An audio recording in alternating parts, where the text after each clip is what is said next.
Essa questão que o Paulo também já comentou, eu acho que a gente está se prendendo um pouco.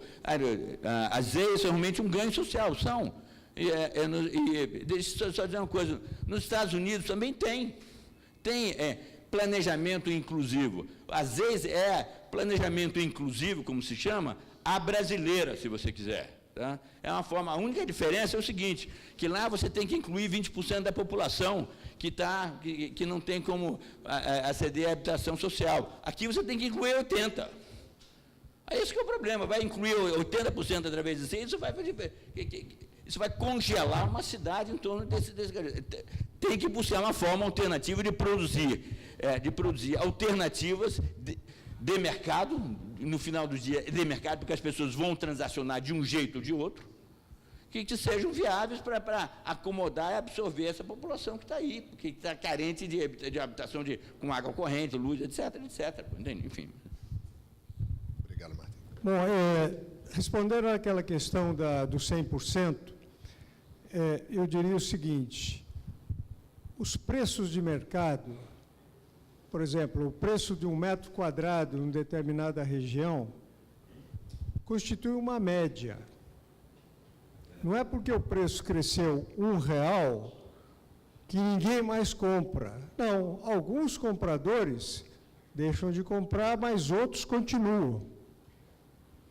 Quando eu disse aqui que eu achava que aquilo estava capturando mais do que 100% da mais-valia, eu estava me referindo ao preço médio do metro quadrado de solo real, mais o CEPAX e mais a construção, redundando no metro quadrado de venda, que me parecia muito alto. Mas isso não quer dizer que não houvesse compradores também para esse prédio mais alto, porque, em geral, o mercado imobiliário é segmentado, não é? Não é um mercado único para um produto assim como a água ou como outro produto que tem o mesmo preço independentemente da quantidade ou do custo da quantidade que você produz.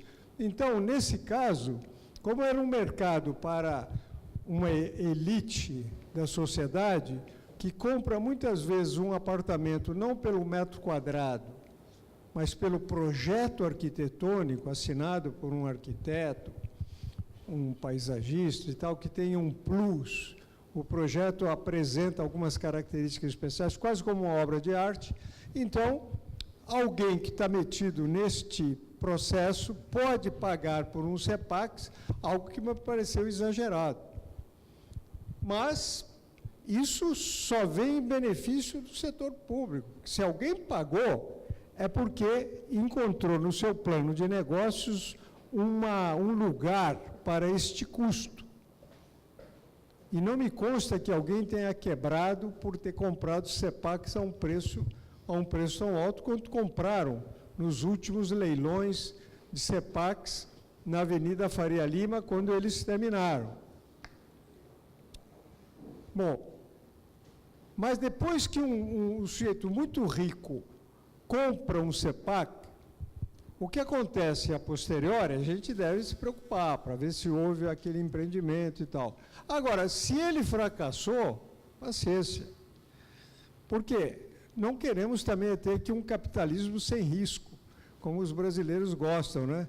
O capitalista brasileiro é capitalismo sem risco e sem capital. Esse é o modelo excepcional aqui.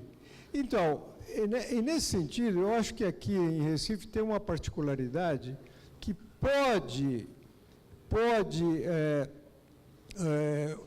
se tornar um obstáculo para o desenvolvimento dos negócios, que é exatamente esse modelo em que o construtor ou o empresário imobiliário não compra o terreno para depois construir. Ele se associa com alguém que já tem o terreno em determinadas proporções de parceria.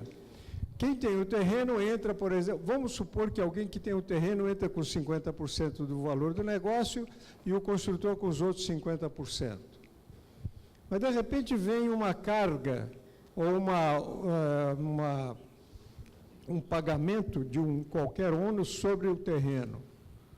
Então, a parte que era 50, agora o outro vai dizer, não, nós temos que pagar essa outorga onerosa, então vamos redefinir essas proporções.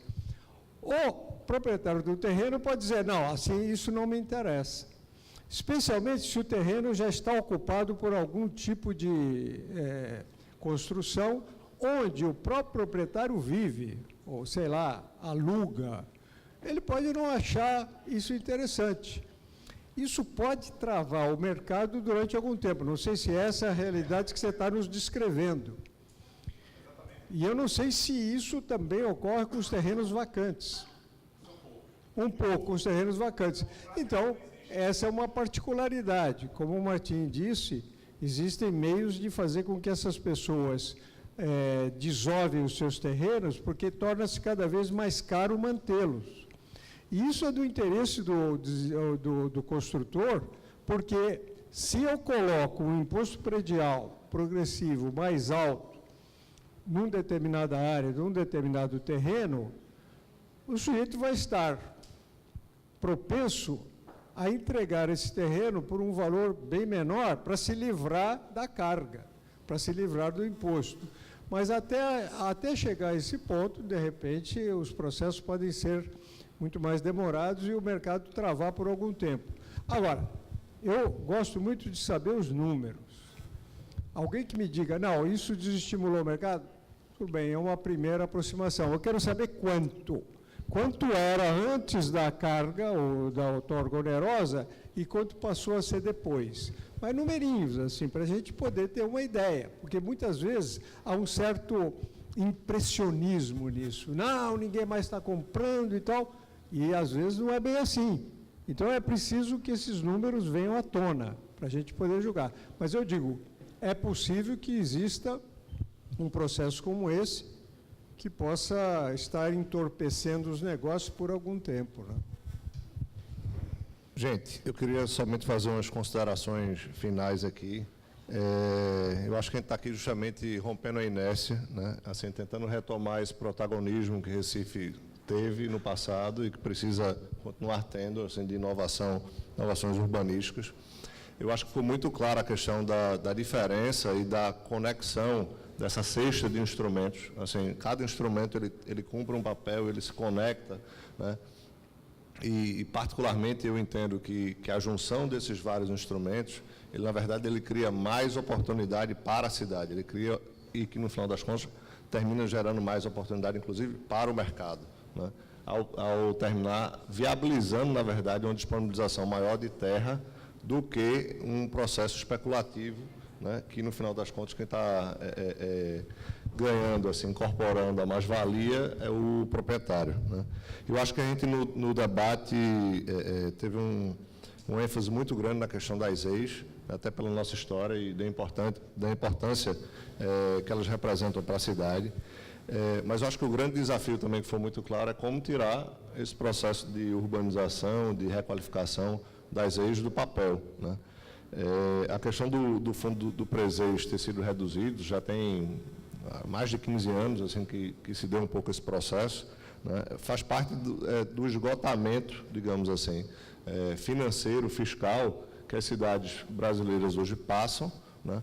E que a gente precisa encontrar, através dos instrumentos base solo, não necessariamente os não tributáveis, mas também os tributáveis, como uma situação de contribuição de melhoria, recursos para poder fazer o financiamento da política urbana, né? Nesse processo, assim, acho que está muito claro que os instrumentos eles são de promoção da equidade.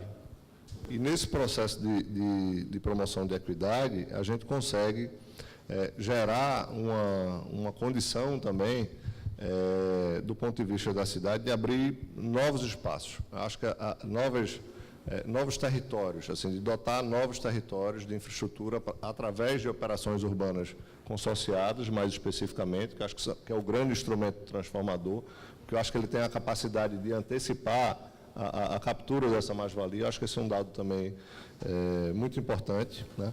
E acho que foi muito claro aqui, uma questão fundamental, eu queria destacar isso aqui, porque esse é um tema recorrente em discussão de toda e qualquer legislação urbanística, a necessidade de regra de transição. Não existe essa condição de você chegar e dizer assim, de hoje para frente, tudo mudou e agora cobre 100%, etc. e tal. Isso não acontece, não tem como acontecer. Isso é uma questão de ingenuidade. A gente não pode querer resolver o problema do dia para a noite. Eu acho que existe uma necessidade, sim, de mudança. A gente está aqui nesse processo comprometido em fazer isso acontecer, mas isso precisa acontecer de uma forma que seja passível de uma adaptação, digamos assim, de uma apreensão por parte de toda a dinâmica da cidade, né? Nesse processo não é só uma questão de proprietários e empreendedores, é uma situação de emprego, uma situação de geração de receita, enfim, estamos aí na crise mostrando as consequências dela. Por último, uma coisa que, na oportunidade do curso que a gente teve para fazer, acho que isso foi mais enfatizado, e hoje aqui, por incrível que pareça, nem à tarde nem à noite eu vi nenhuma vez, né? A questão do valor final do imóvel, né, não é definido pelo mercado, assim, pelo mercado, pelo agente promotor. Eu quero vender, portanto, né? Ele é definido por uma junção, por um conjunto de condições, né, que determinam esse valor. A implementação da outorga pode ser que faça com que alguns proprietários de terreno travem no primeiro momento, tá certo? Pode ser que haja uma situação de uma adaptação, de que o preço dos imóveis suba um pouco, para que possam pagar, digamos, o que aquele proprietário almejava. Mas, assim, se subir o preço ia subir de todo jeito, porque se o mercado puder vender mais caro, se tiver gente que paga aquele preço, ele vai vender, entendeu? Então, isso é uma coisa que precisa ficar muito clara, né? Eu acho que foi uma tarde, para quem teve a oportunidade de estar mais cedo, e uma noite, assim, de muita informação. Estou muito feliz.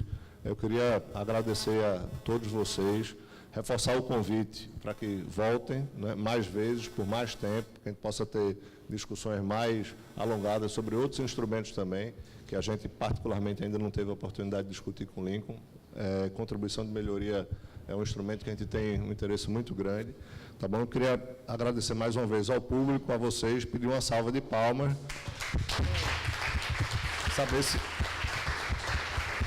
Saber se vocês querem dar uma última palavra. Obrigado.